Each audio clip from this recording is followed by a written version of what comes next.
코는 창학에서 재백궁이라고 합니다. 이는 용어 그대로 풀이를 하면 재물과 비단이다 라는 그런 의미입니다. 즉 코의 형태와 모양에 따라 여러분들의 부의 형태가 정해져 있다라고 이렇게 이야기를 하였었는데요. 요즘 코 수술 하시는 분들 많으시죠? 또 여성분들의 경우 코의 화장으로 코의 모양을 진하게도 흐리게도 만들어내기도 하죠. 자, 어떤 코가 부자가 될 코인지 아니면 빈곤한 삶을 살아가게 될 코인지 우리 한번 알아보도록 할까요? 여러분 안녕하세요, 이정재입니다. 오늘은 여러분들과 우리 얼굴에서 재물을 담당하는 부분이라고 하는 코에 관해서 한번 이야기를 나누어 볼까 합니다. 자, 우선 사진을 한번 볼까요? 상학에서는 일반적으로 이런 코를 부자의 코라고 이야기하고 있는데요. 어떤 코인가 한번 볼까요? 준두가 둥글고 콧구멍이 보이지 않으며 좌우대칭이 되면 부귀를 누린다. 빛나고 윤택하며 풍만하게 솟은 사람은 귀하고 장수를 누린다. 또한 코가 높고 윤곽이 뚜렷하면 둥글고 곧으면 부귀를 누린다. 준두가 풍만하면 인덕이 있고 이마까지 뻗어 있으면 이름을 날리고 코끝이 오므라진 주머니 같으면 나이가 들수록 번창하고 사자코를 닮으면 총명하고 학자의 자질이 있으며 높이 솟아 풍성하면 관지궁까지 좋다. 또 이런 코를 아주 흉하다고 하여 빈곤하게 살게 된다라고 말하고 있습니다. 코가 꾸불꾸불하면 고독하고 빈궁하며 붉은 기색이 있으면 동분서주하고 삐뚤어져 있거나 뼈만 앙상하면 운이 막히고 코끝이 살이 늘어지면 색욕이 강하고 의식이 공공하다라고 말입니다. 또한 콧대가 너무 솟아 자신의 눈으로 콧대가 보이면 좋지 않고 너무 뾰족하면 심사가 바르지 못하다. 콧대가 곧지 않으면 거짓말을 잘하고 매부리 모양으로 구분상은 평생 간사한 꾀로 사는 사기꾼형이며 준두가 빈약하면 빈궁하고 코에 가로무늬가 있거나 검은 사마귀가 있으면 재액이 많다라고 말하고 있습니다. 자, 이렇게 말씀드리면 전문가가 아닌 여러분들은 어려움 느끼시겠죠? 사진을 통해 제가 자세히 알려드리도록 할게요. 먼저 콧구멍입니다. 항상 콧구멍은 정면을 기준으로 합니다. 처음의 사진처럼 1번 이 사진처럼요. 콧구멍이 정면에서 다 보이죠?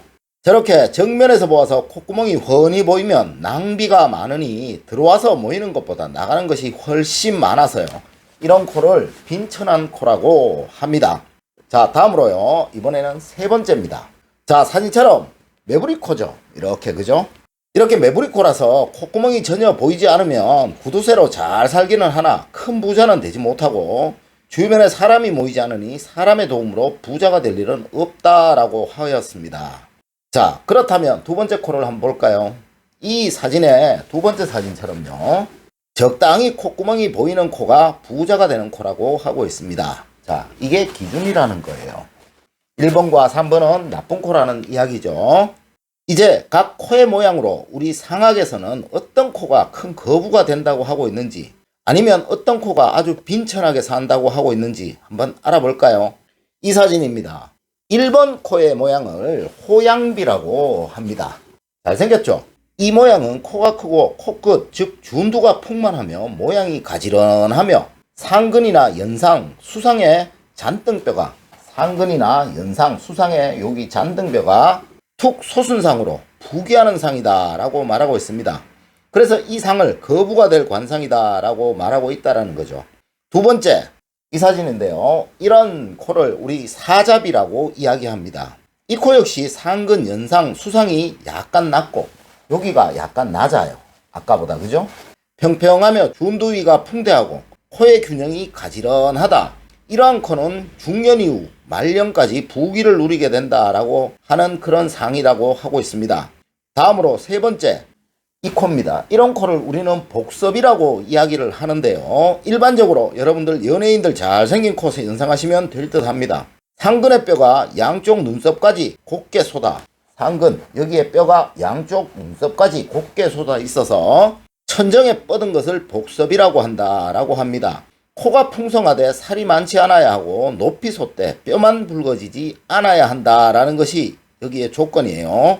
이러한 코를 가진 사람은 정신이 맑아 대기하거나 큰 명성을 얻게 된다라고 합니다.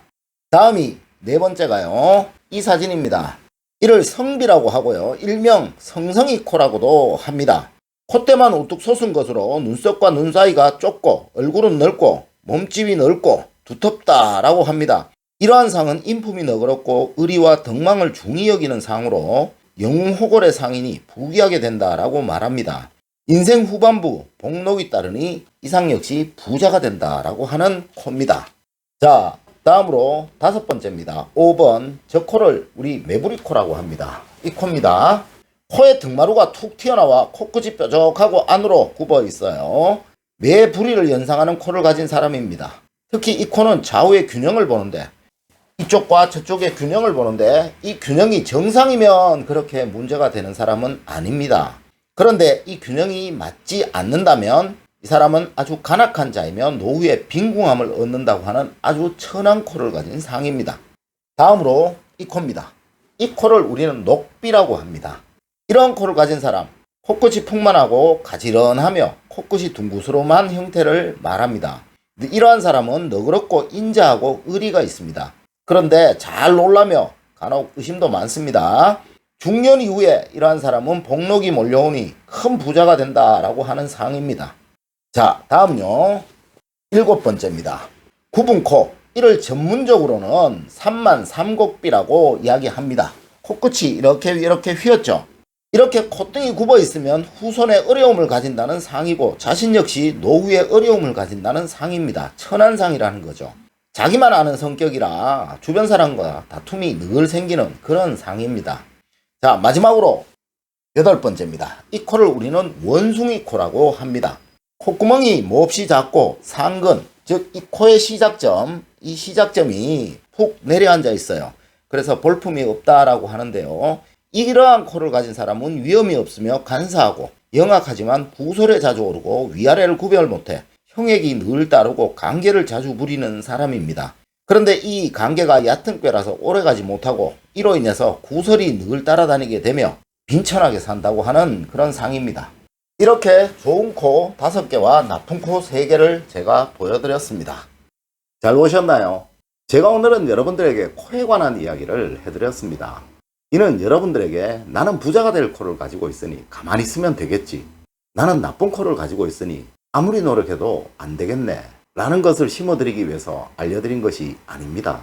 내 코가 조금 못한 코이니 정말 열심히 노력하면서 살아가야지 라는 생각, 또 내 코가 정말 좋은 코이니까 더 열심히 살아서 더 멋진 삶을 만들어야지 라는 생각, 이러한 생각을 심어드리기 위해서 오늘 제가 코에 관해서 알려드렸다는 점 여러분들 꼭 명심하여 주셨으면 합니다.